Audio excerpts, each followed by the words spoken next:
بسم اللہ الرحمن الرحیم۔ روہیل وائس کے معزز دوستو السلام علیکم۔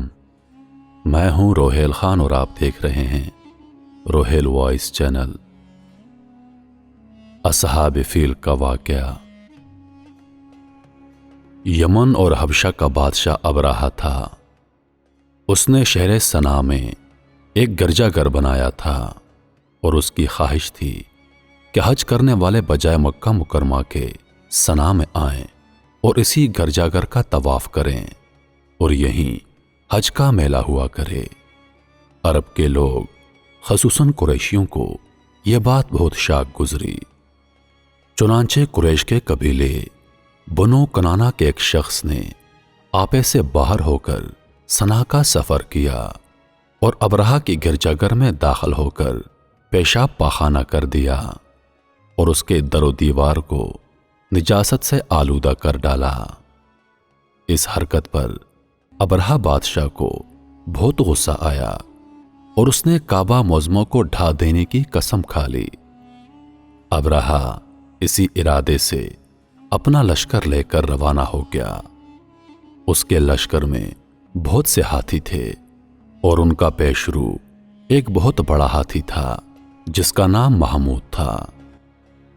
ابرہہ نے اپنی فوج لے کر مکہ مکرمہ پر چڑھائی کر دی اور اہل مکہ کے سب جانوروں کو اپنے قبضے میں لے لیا، جس میں عبد المطلب کے اونٹ بھی تھے۔ یہی عبد المطلب جو ہمارے حضور صلی اللہ علیہ وآلہ وسلم کے دادا ہیں۔ آپ خانہ کعبہ کے متولی اور اہل مکہ کے سردار تھے۔ آپ بہت باروب اور نہایت ہی باشکوہ آدمی تھے۔ وہ ابرہہ کے پاس آئے۔ ابرہہ نے ان کی بہت تعظیم کی اور آنے کا مقصد پوچھا۔ آپ نے فرمایا، تم میرے اونٹوں کو مجھے واپس دے دو۔ یہ سن کر ابرہہ نے کہا، مجھے بڑا تعجب ہو رہا ہے کہ میں تو تمہارے کعبہ کو ڈھانے کے لیے فوج لے کر آیا ہوں، جو تمہارا اور تمہارے باپ دادا کا ایک بہت مقدس مقام ہے۔ آپ نے اس کے بارے میں کچھ بھی نہیں کہا، صرف اپنے اونٹوں کا مطالبہ کر رہے ہیں۔ حضرت عبد المطلب نے فرمایا، میں اپنے اونٹوں کا مالک ہوں، اس لیے اپنے اونٹوں کے لیے کہہ رہا ہوں۔ کعبہ کا جو مالک ہے وہ خود اس کی حفاظت فرمائے گا، مجھے اس کی کوئی فکر نہیں۔ ابرہہ نے آپ کے اونٹوں کو واپس کر دیا۔ آپ نے قریش سے فرمایا، تم لوگ پہاڑوں کی گھاٹیوں اور چونٹیوں پر پناہ گزیر ہو جاؤ۔ چنانچہ قریش نے آپ کے مشورے پر عمل کیا۔ اس کے بعد حضرت عبد المطلب نے کعبے کا دروازہ پکڑ کر بارگاہ الہی میں کعبہ کی حفاظت کے لیے خوب رو رو کر دعا مانگی اور دعا سے فارغ ہو کر آپ ہی اپنی قوم کے ساتھ پہاڑ کی چوٹی پر چڑھ گئے۔ ابرہہ نے اگلی صبح کو اپنے لشکروں کو لے کر کعبہ مقدسہ پر دھاوا بول دینے کا حکم دے دیا اور ہاتھیوں کو چلنے کے لیے اٹھایا، لیکن ہاتھیوں کا پیشرو محمود ہاتھی جو سب سے بڑا تھا وہ کعبہ کی طرف نہ چلا۔ جس طرف اس کو چلاتے وہ چلتا، مگر جب اس کو کعبہ مکرمہ کی طرف چلاتے تو وہ بیٹھ جاتا۔ اتنے میں اللہ تعالیٰ نے سمندر کی جانب سے پرندوں کا لشکر بھیج دیا اور ہر پرندے کے پاس 3 کنکریاں تھیں، 2 پنجوں میں اور 1 چونچ میں۔ یہ پرندے ابابیل پرندے تھے۔ ابابیل پرندوں کے اس لشکر نے ابرہہ کی فوجوں پر اس زور سے سنگے باری کی کہ ابرہہ کی فوج بدحواس ہو کر بھاگنے لگی، مگر کنکریاں جو کہ چھوٹی چھوٹی تھیں لیکن وہ قہر الہی کے پتھر تھے۔ پرندے جب ان کنکریوں کو گراتے تو وہ سنگریزے ہاتھی سواروں کے خود کو توڑ کر سر سے نکل کر جسم کو چیر کر ہاتھی کے بدن کو چھیدتے ہوئے زمین پر گرتے۔ ہر کنکری پر اس آدمی کا نام تھا جو اس کنکری سے ہلاک کیا گیا۔